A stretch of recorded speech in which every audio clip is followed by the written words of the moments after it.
welcome back to the channel. You see how simple it is to do this, right? I do, you watch, we do, we watch, you do, I watch. That's impartation. That's the principle of passing knowledge from one to the next. And you've watched many of the videos. It's been 12 weeks. Where have I been? Yeah, up with Moses on the mountain there, getting my ass out of some crevasses. I've run across a couple of gentlemen that have a story I want you to listen to. I've taken hours and hours and hours and cut down to about this piece that you're about to see. It digests everything I've been trying to say for the last year. I want to leave some of those phrases for you to pick up. Yuval Harari, Tristan Harris. These are two guys that are leading the march on blowing the trumpet, if you will, on what's going on around us. And it's very easy to see. We talk about scotomas. This is so boring. Blind spots. We talk about being known better than Hey, let's check your social media. who we know ourselves to be, right? Not knowing ourselves as well as the supercomputer pointed at our brain. I really encourage you, stick it through. Watch this 3, 4, 5 times if you need to, and then get in touch with us. Talk to us. You can't go it alone. You got to be part of a team. You might be an activist. You might be brilliant. You might be onto something fabulous, but you can't do it on your own. You're going to get blindsided. That's what I've learned up the mountain. You can't crawl out from under a rock. You can't get on financial stability with a royalty income just as a content creator. You can't. You have to have a platform. What I've been doing? Yeah, I've just finished building 4,067 websites for a bunch of guys who have created over 75,000 unique pages in just the last 12 weeks, getting this, the news out. Yeah, we have a platform. Why? Why can't we just make a lot of money as a celebrity, as an icon, as a content creator? Because that's not where the power is. That's not where the choice is to change your family's destiny. Okay, guys, listen up. This is a really, really important lesson.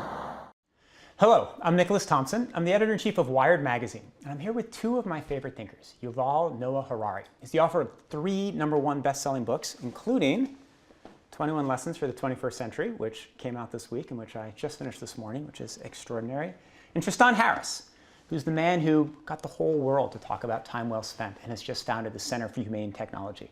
I like to think of Yuval as the man who explains the past and the future, and Tristan as the man who explains the present. I am a director of the Center for Humane Technology, where we focus on realigning technology with a clear-eyed model of human nature. And I was, before that, a design ethicist at Google, where I studied the ethics of human persuasion. I'm a historian, and I try to understand where humanity is coming from and where we are heading. Well, let's get started with one of the things that I think is one of the most interesting continuities between both of your work. You write about different things, you talk about different things, but there are a lot of similarities. And one of the key themes is the notion that our minds don't work the way that we sometimes think they do. We don't have as much agency over our minds as perhaps we believe it, or until we believed until now. So Tristan, why don't you start talking about that, and then Yuval jump in, and we'll go from here. My whole background, I actually spent the last 10 years studying persuasion.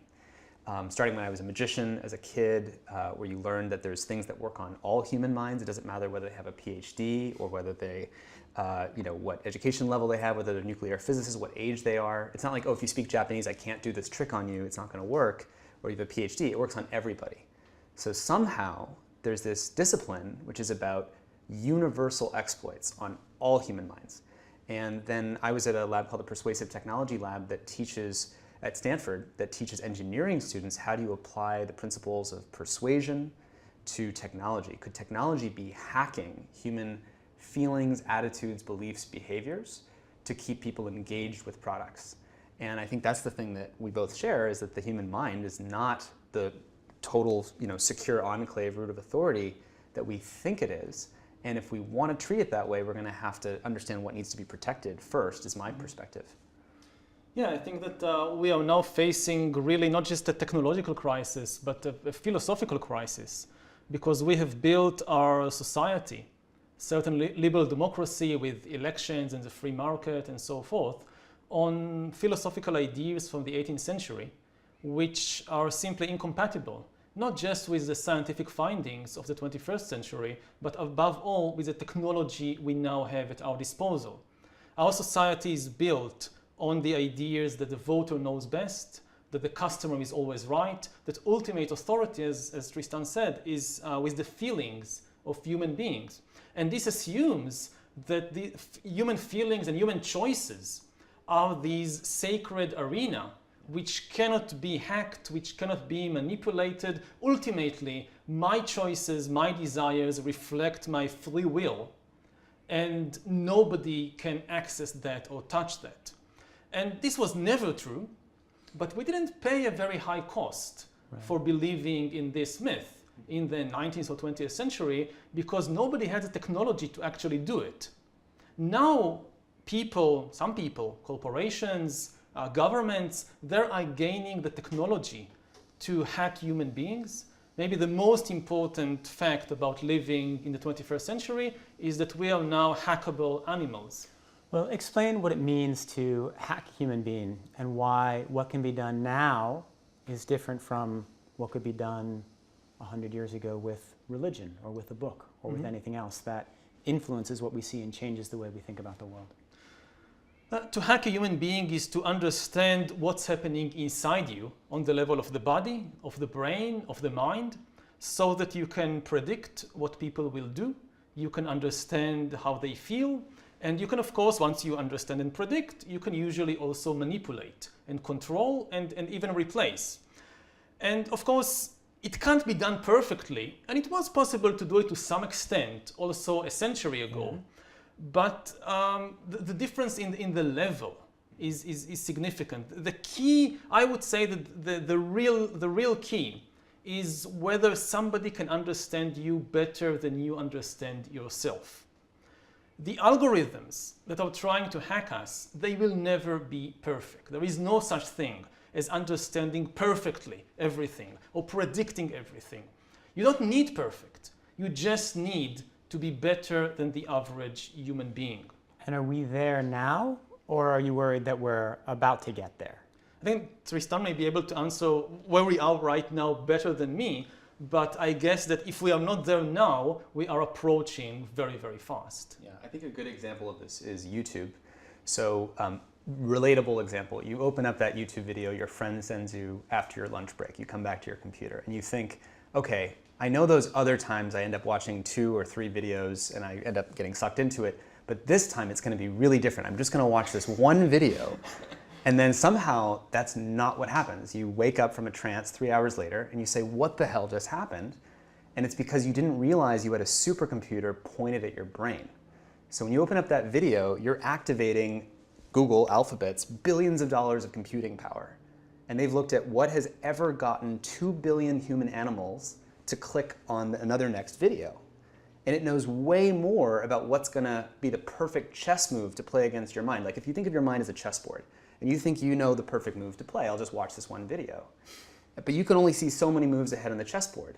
But the computer sees your mind and it says, no, no, no, I've played 1 billion simulations of this chess game before on these other human animals watching YouTube, and it's going to win. It's like, think about when Gary Kasparov loses against Deep Blue. You know, Gary Kasparov can see so many moves ahead on the chessboard, but he can't see beyond a certain point. Like a mouse can see so many moves ahead in a maze, but a human can see way more moves ahead, and then Gary can see even more moves ahead. But when Gary loses against Deep Blue, IBM Deep Blue, that's checkmate against humanity for all time, because he was the best human chess player. So it's not that we're completely losing human agency, and you walk into YouTube and it always addicts you for the rest of your life and you never leave the screen. But everywhere you turn on the internet, there's basically a supercomputer pointed at your brain playing chess against your mind, and it's going to win a lot more often than not. Let's talk about that metaphor, because chess is a game with a winner and a loser. And so you've set up the technology fully as an opponent. But YouTube is also going to, I hope, please, gods of YouTube, recommend this particular video to people, which I hope will be elucidating and illuminating. So is chess really the right metaphor, a game with a winner and a loser? Well, the question is, what is the game that's being played? So if the game was being played was, hey, Nick, go meditate in a room for 2 hours and then come back to me and tell me, what do you really want right now in your life? And if YouTube is using 2 billion human animals to calculate based on everybody who's ever wanted how to learn how to play ukulele, it can say, here's the perfect video I have to teach you how to play ukulele. That could be great. The problem is it doesn't actually care about what you want. It just cares about what will keep you next on the screen. And we've actually found, we have an ex-YouTube engineer who works with us who's shown that there's a systemic bias in YouTube. So if you airdrop a human animal and they land on, let's say, a teenage girl, and she watches a dieting video, the thing that works best at keeping that girl who's watching a dieting video on YouTube the longest is to say, here's an anorexia video. Because that's between, here's more calm stuff and true stuff, and here's the more insane, divisive, outrageous, conspiracy, intense stuff. YouTube always, if they want to keep your time, they want to steer you down that road. And so if you airdrop a person on a 9/11 video about just the 9/11 news event, just a fact-based news video, the auto-playing video is the Alex Jones InfoWars video. So what happens to this conversation? What follows us? Ray Kurzweil? It depends. Yeah, I guess it's going to really depend. And the problem is that you can also kind of hack these things. And so there's governments who actually can manipulate the way the recommendation system works by throwing thousands of headless browsers, like versions of Firefox, to watch one video, and then get it to search for another video, so that we search for Yuval Harari, we watch that one video, and then we get thousands of computers to simulate people going from Yuval Harari to watching The Power of Putin or something like that. And then that'll be the top recommended video. And so as Yuval says, these systems are kind of out of control, and algorithms are kind of running where 2 billion people spend their time. So 70% of what people watch on YouTube is driven by recommendations from the algorithm. People think that what you're watching on YouTube is a choice. People are sitting there, they sit there, they think, and then they choose.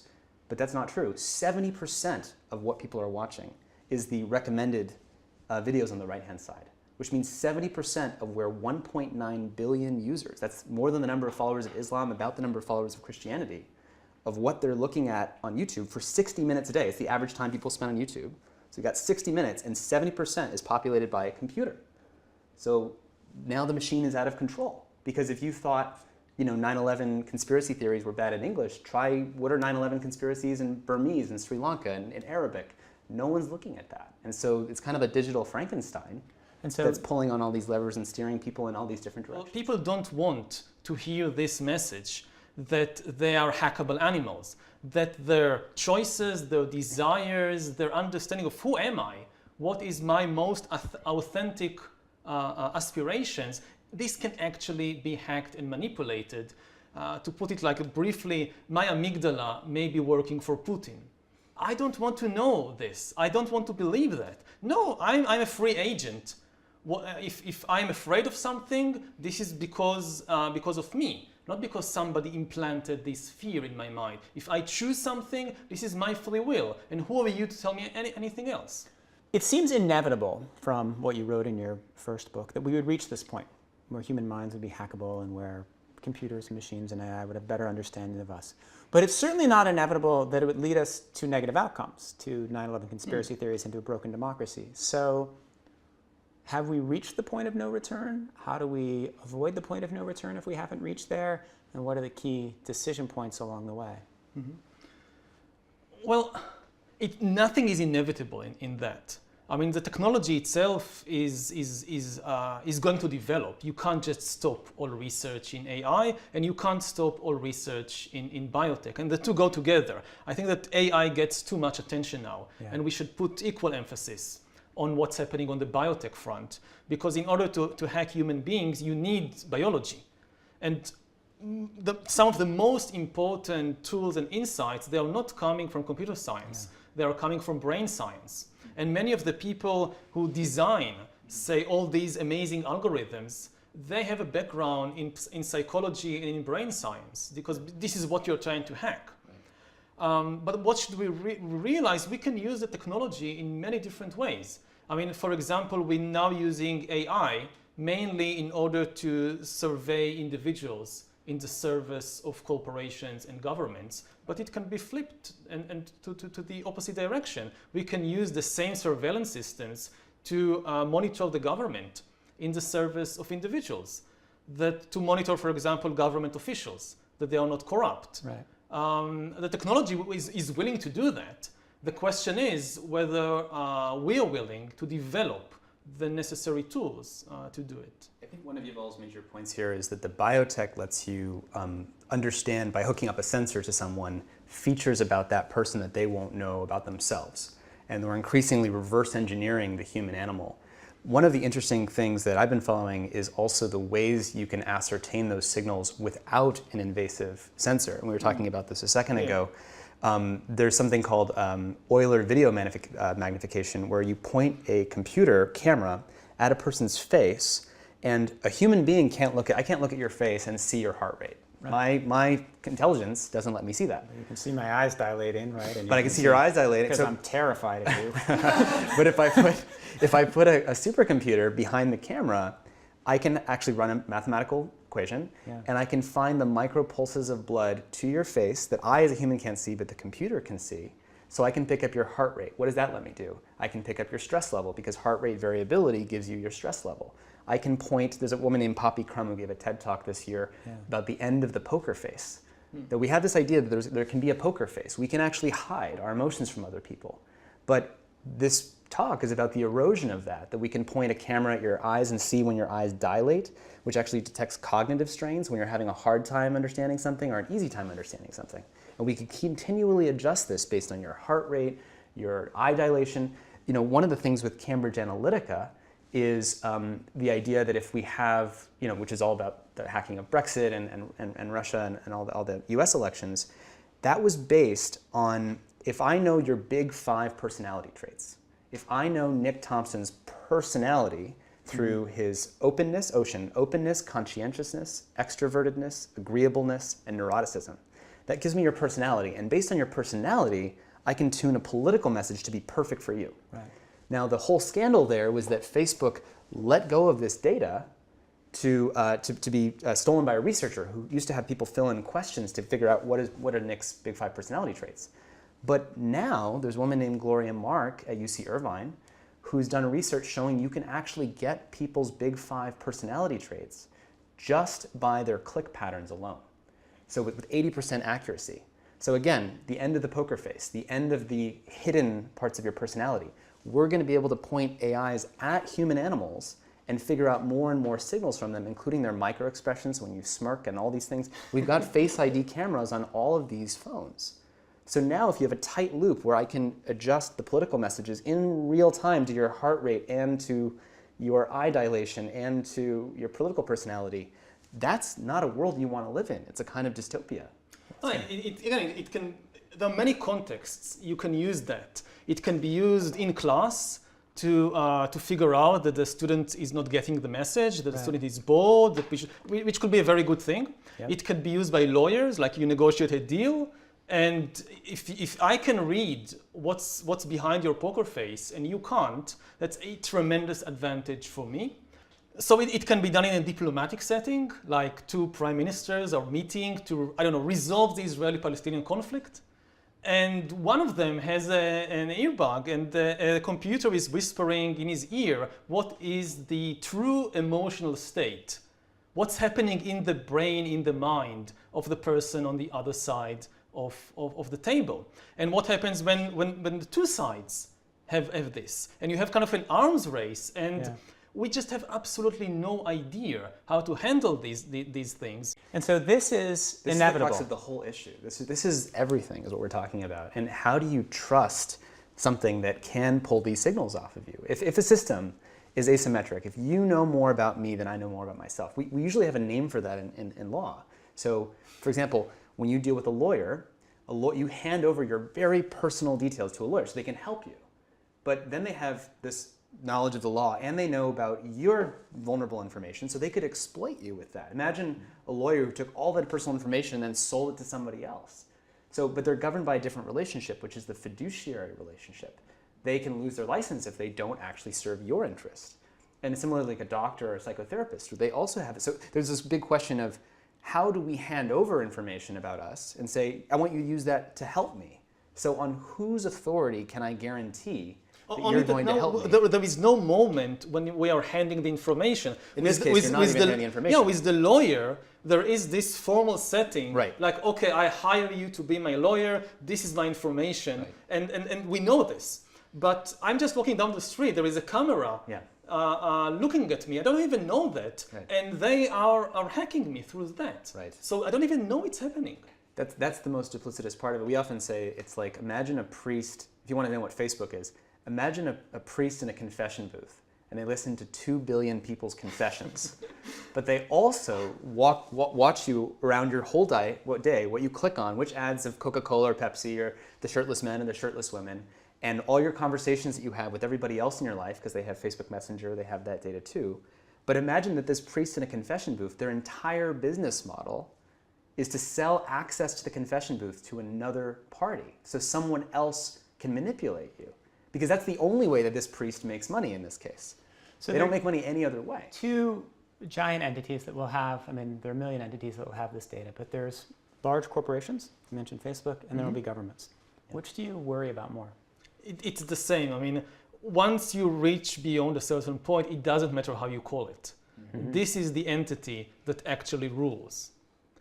Again, whoever has the data. Whoever has this kind of data. I mean, even if in a setting where you still have a formal government, and this data is in the hands of some corporation, then the corporation, if it wants, can decide who wins the next elections.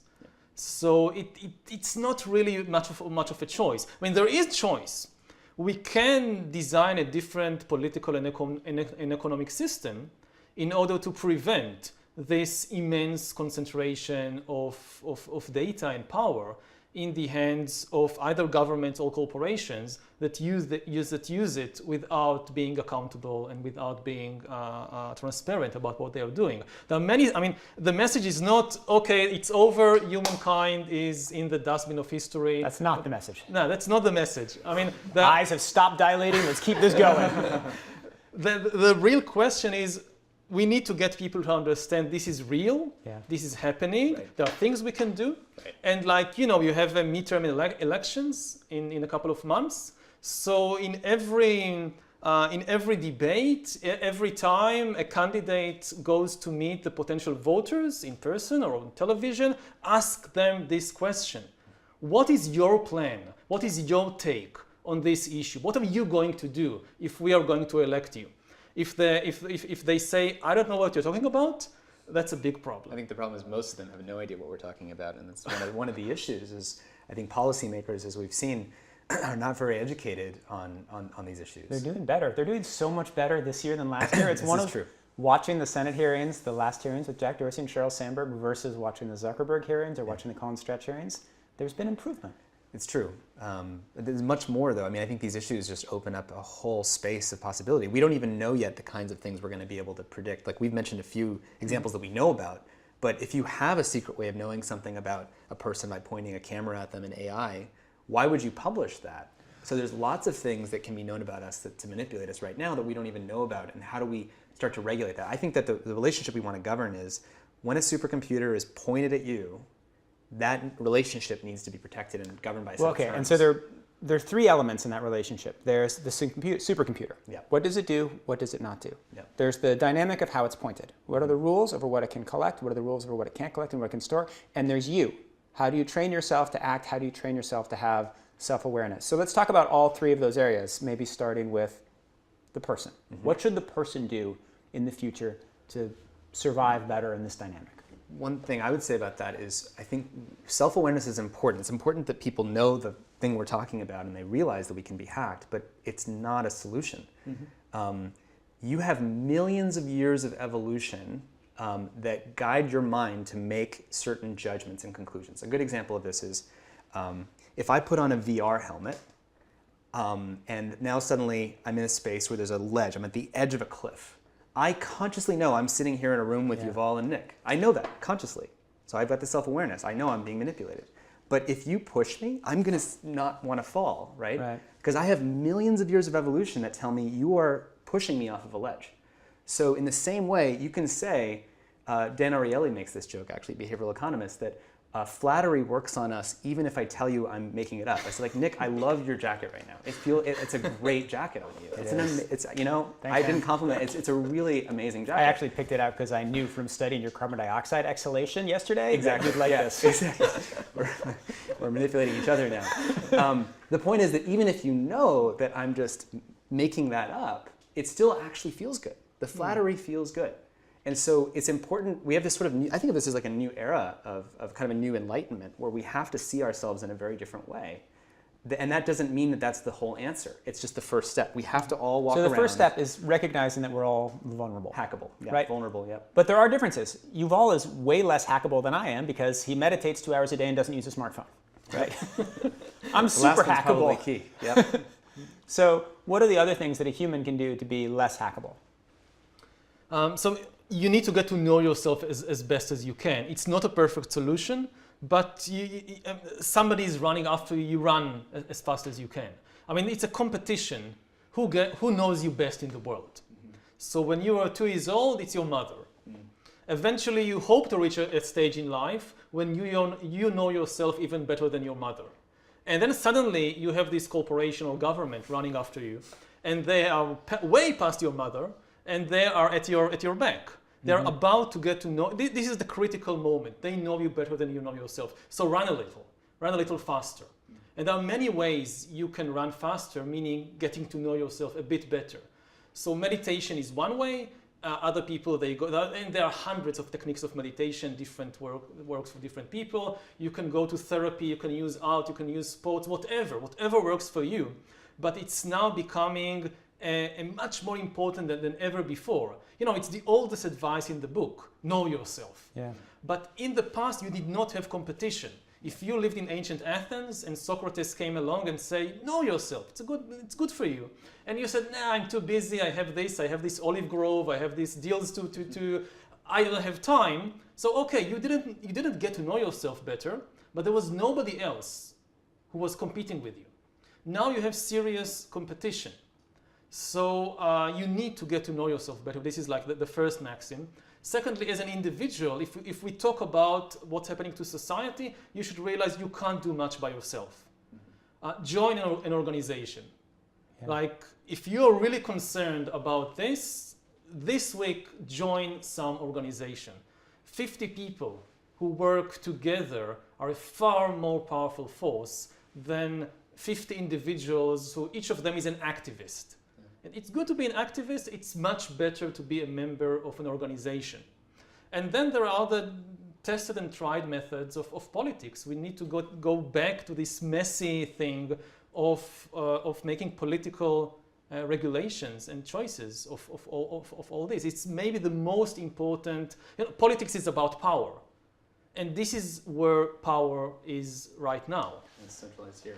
I'll add to that, I think there's a temptation to say, okay, how can we protect ourselves? And when this conversation shifts into, with my smartphone, not hacking me, you get things like, oh, I'll set my phone to grayscale. Oh, I'll turn off notifications.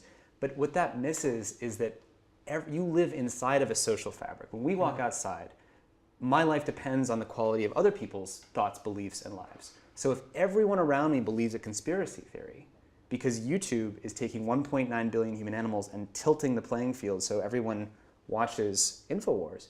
By the way, YouTube has driven 15 billion recommendations of Alex Jones' InfoWars, and that's recommendations and then 2 billion views. If only 1 in 1,000 people believe those 2 billion views, that's still 2 million? 2 million. 2 million people. Mathematics is not as strong. We're philosophers.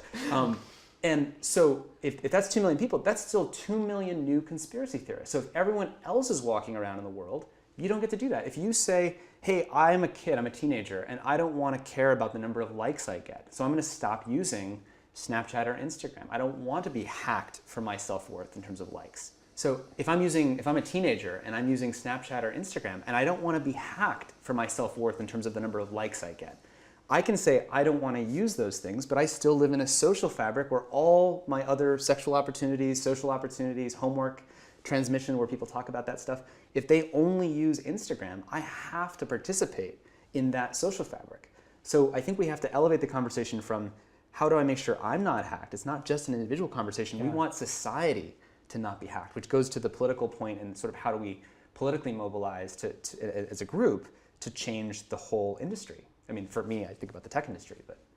All right, so that's sort of step one in this three-step question. What can individuals do? Know yourself, make society more resilient, make society less able to be hacked.